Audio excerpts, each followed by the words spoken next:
Hello, Flawless family. We are back with another interview, and today I'm interviewing a fellow artist, Tara Dixon. She is a painter, a mother, a yoga teacher, a choir teacher, and a gratitude enthusiast, according to your Instagram bio. How are you, Tara? I'm fine, thanks. How are you? I'm good. So I have some questions for you about, mental health, art, and specifically being creative during this era of the coronavirus. So the first thing I'd like to ask you is, how has the process of making art been affecting your health, like your mental health during this era of COVID-19? Two things come to mind immediately, and they are the bodies of works that have come to me during this time. And one is this series having to do with the lungs, and it's in direct response to the coronavirus. And I had this vision that our lungs, the bronchi in our lungs, are like trees, and that when all the trees were blooming during the height of the virus in New York City, I I just had this vision. It's actually behind me that the lungs would be in optimum blooming and health and vibrancy, and that we were breathing easily collectively. And so I started making lungs in my art, which is in direct response to what was going on.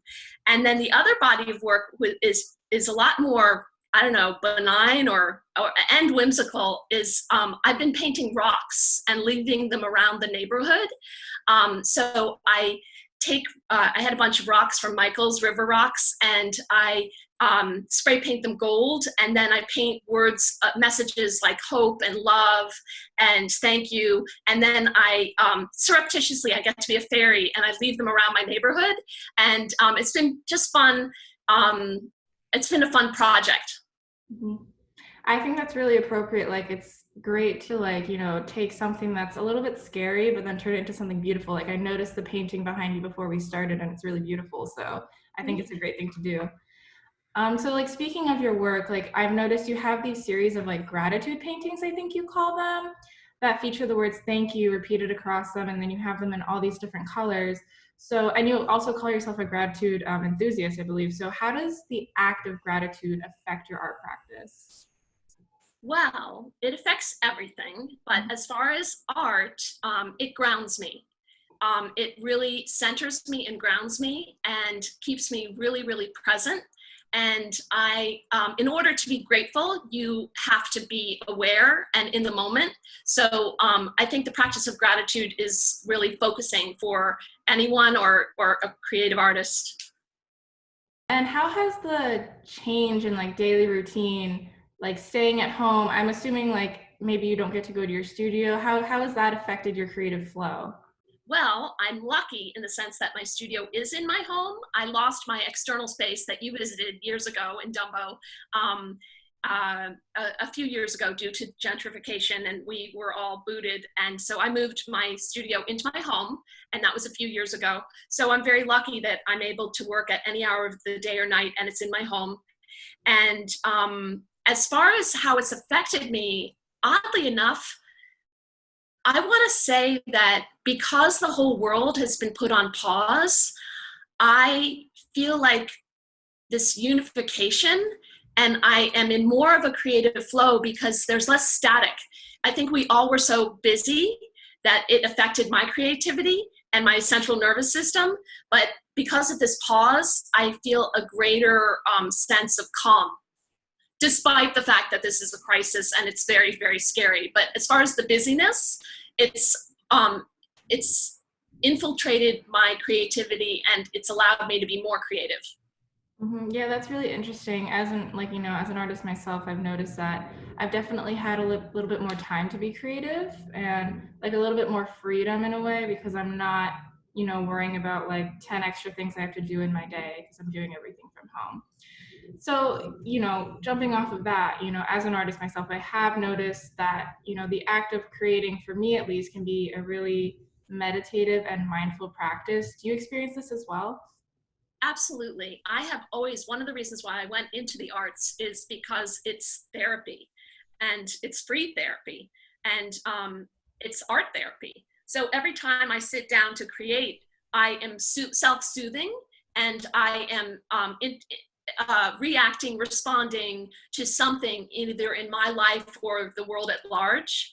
And so it's always been very, very practice of mindfulness and meditation. I do get in a meditative zone when I'm in the zone.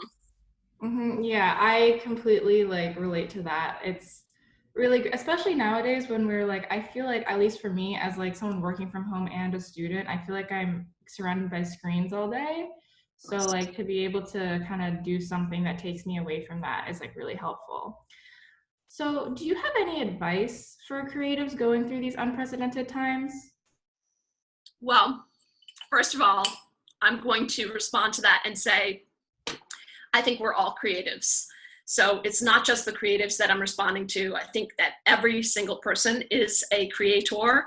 And my advice would be to do it, to just do it, because the world relies on you, and on us. And in this time of all times, it's the creativity that is going to see us through. And this is the time of innovation, and so yeah, I would just say, like, don't put it off, and also don't be hard on yourself for the should have, would have, could have's. Like, I didn't write that novel yet. I haven't made that masterpiece yet. You know, ease up on yourself. Like, don't be so hard, and play a little. Like, be 5 again. Definitely. I think you answered this a tiny bit in your previous question, but I also wanted to ask, do you have any advice for, I know that we're all creatives, but anyone who like maybe like doesn't feel worthy of like calling themselves a creative, and maybe they're trying to be more creative, but like doesn't really know where to start. Do you have any advice for them? Yes, I do. Start with what you love as far as the medium and what you're going to do once you've chosen your medium. So go, always do what you love what you do. And so that is the basic starting point. So if you are in the field of love, then creativity will flow naturally.